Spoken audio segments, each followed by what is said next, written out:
नमस्कार, मैं हूं कुलदीप सिंह। आप देख रहे हैं Bharat A to Z news. Uttar Pradesh सरकार ने एक नया नियम इंटर कॉलेज के छात्रों के लिए लागू किया है, जो 1 जुलाई से नियम लागू हो जाएगा।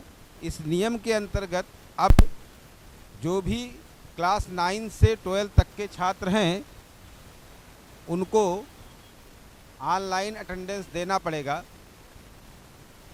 यानी अभी तक ये था कि बच्चे स्कूल में, सरकारी स्कूलों में जो उत्तर प्रदेश से मान्यता प्राप्त स्कूलें हैं, उनमें छात्र आते थे, एडमिशन लेते थे। एडमिशन लेने के बाद सिर्फ वो एग्ज़ाम देने के लिए आते थे। लेकिन अब ऐसी स्थिति नहीं रह गई है। सरकारी स्कूलों के हालत को बेहतर बनाने के लिए उत्तर प्रदेश सरकार ने नया नियम लागू किया है। इस नए नियम के अंतर्गत अध्यापकों के ऑनलाइन अटेंडेंस के साथ साथ अब छात्रों का भी ऑनलाइन अटेंडेंस लिया जाएगा। जो छात्र 80% से नीचे के अटेंडेंस सरकारी स्कूलों में नहीं रहेंगे, उनको एग्ज़ाम में बैठने की सुविधा नहीं मिलेगी। 2 फायदे इससे होने वाले हैं। एक तो आप देखेंगे, जो CBSE बोर्ड के स्कूल थे, इनको पहले से इनके यहाँ ये नियम लागू था। उससे ये फ़ायदा होता है कि एक ही छात्र अगर 2 जगहों पर पढ़ता है, एक बार स्कूल में पढ़ाई करता है, लगभग सारे बच्चे कोचिंग क्लासेस से जुड़े हुए हैं, दूसरा कोचिंग क्लासेस में पढ़ता है, तो वो एक ही टॉपिक पर 2 चीज़ें रिवर्स हो जाती हैं, यानी 2 बार उनकी पढ़ाई हो जाती है।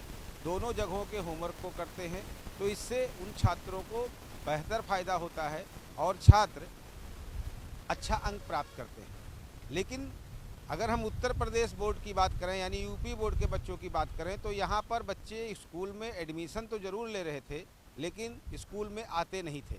जिस कारण से अध्यापकों का ये कंप्लेन का था कि जब बच्चा ही स्कूल में नहीं आएगा तो हम कैसे पढ़ाएंगे। दूसरी समस्या ये रही है पढ़ाने की कि अगर स्कूल के अंदर बच्चा नहीं आ रहा है तो उसको कैसे पढ़ाया जाए।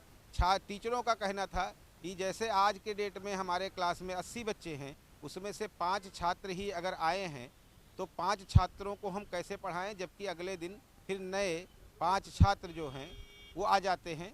तो ये सीक्वेंस नहीं बैठ पाता था। लेकिन उत्तर प्रदेश ने जो अभी ये मानक तैयार किया है कि अब छात्रों का ऑनलाइन अटेंडेंस होगा, और इस ऑनलाइन अटेंडेंस में छात्रों का 80% अटेंडेंस अनिवार्य है। इससे एक फ़ायदा ये होने वाला है कि छात्रों का बेहतर रिजल्ट होगा। अध्यापक जो हैं वो भी पढ़ाने में उनका मन लगेगा। निश्चित रूप से अगर छात्र स्कूल के अंदर आएंगे तो अध्यापक भी नियमित क्लासेज चलेगी, तो दोनों लोगों की सुविधाएं। अध्यापक पढ़ाना तो चाह रहे थे, लेकिन जब बच्चा स्कूल में आ नहीं रहा था तो कैसे पढ़ाएं, इस बात को लेकर बड़ी अटकलें चल रही थी। तो बहुत बेहतर उत्तर प्रदेश सरकार की तरफ से नया नियम लागू हुआ है, जिसके अंतर्गत छात्रों का जो अटेंडेंस कंपलसरी कर दिया गया है। इससे निश्चित रूप से यूपी बोर्ड के छात्रों को भी बहुत फ़ायदा होने वाला है और स्कूल भी सुचारू रूप से चल सकेंगे। स्कूल के अंदर पढ़ाई की व्यवस्था भी बेहतर हो सकेगी और दोनों यानी स्कूल और कोचिंग मिलाकर छात्रों का बढ़िया फ़ायदा होने वाला है। तो ये है 1 जुलाई से लागू होने वाला उत्तर प्रदेश शासन की तरफ से सरकारी स्कूलों में छात्रों और उनसे जुड़े अध्यापकों के ऑनलाइन अटेंडेंस की व्यवस्था। कैमरामैन संजय सिंह के साथ जोनल हेड कुलदीप सिंह का Bharat A to Z news के लिए विशेष।